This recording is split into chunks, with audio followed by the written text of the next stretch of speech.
Este capítulo explica cómo surge la arquitectura desde sus formas más primitivas antes de la aparición de ciudades o grandes construcciones.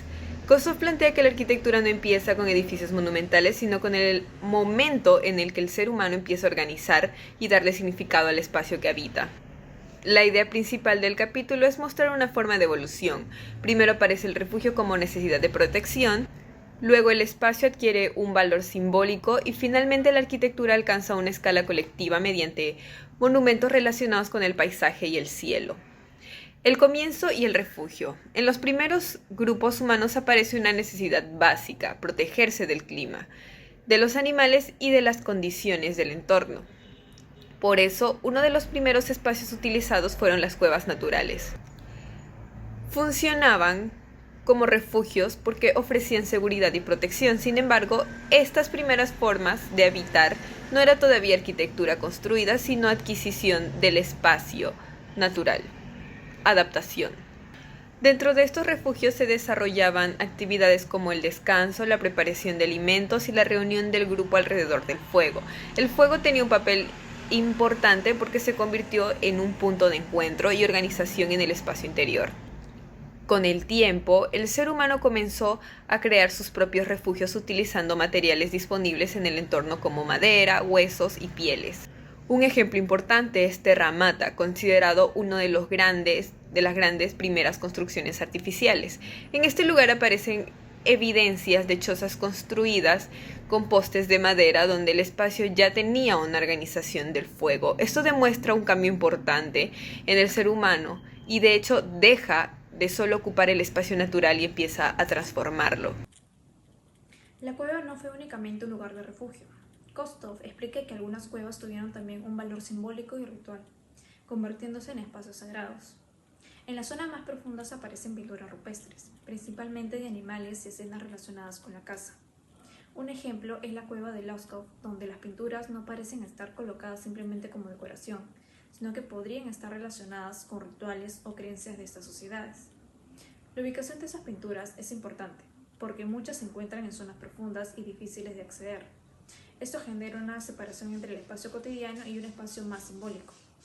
La cueva pasa entonces de ser solamente un refugio físico a convertirse en uno de los primeros espacios con significado espiritual.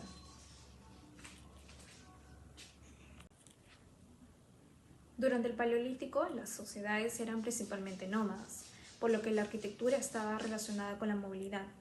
Al desplazarse buscando alimento y recursos, sus estructuras debían ser temporales y adaptables. Sus viviendas podían ser cuevas, refugios naturales o campamentos construidos con materiales del entorno. Aunque eran construidos simples, ya existía una organización del espacio.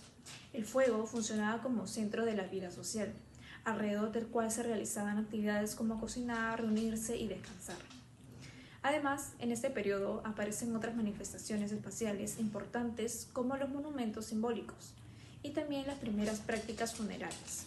Los entierros muestran que estas comunidades ya tenían una relación con la memoria y con la muerte, generando espacios destinados a conservar la presencia de los antepasados. El gran cambio llega con el Neolítico debido a la aparición de la agricultura. La agricultura permitió que los grupos empezaran a dejar de desplazarse constantemente y así pudieran permanecer en un mismo lugar, y esto dio origen al sedentarismo. Con esto aparecen las primeras aldeas y asentamientos permanentes. Las viviendas empiezan a ser un poco más estables y construidas con materiales como barro, madera y piedra. Además, los espacios comienzan a organizarse mejor, incorporando zonas para vivir y almacenar alimentos. Sin embargo, la arquitectura neolítica no solamente se desarrollaba en la vivienda, también aparecieron monumentos y tumbas más complejas. Los monumentos construidos con grandes piedras muestran una capacidad de organización colectiva.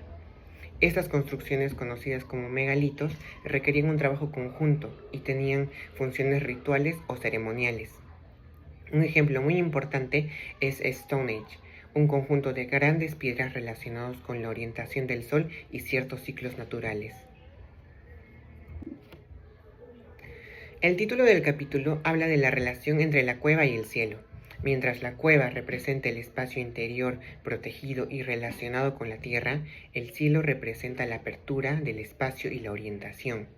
Las comunidades antiguas empezaron a observar los movimientos del sol y los ciclos naturales, y esto influyó en la forma en la que se ubicaban algunas construcciones.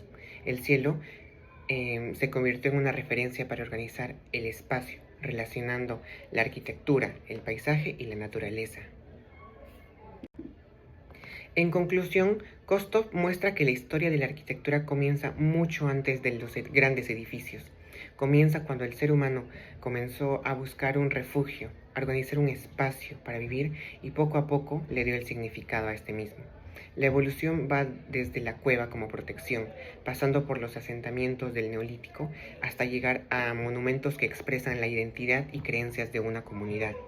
Es así que la arquitectura deja de ser solamente un refugio y se convierte en una forma de expresar la relación entre el ser humano, el territorio y el mundo que lo rodea.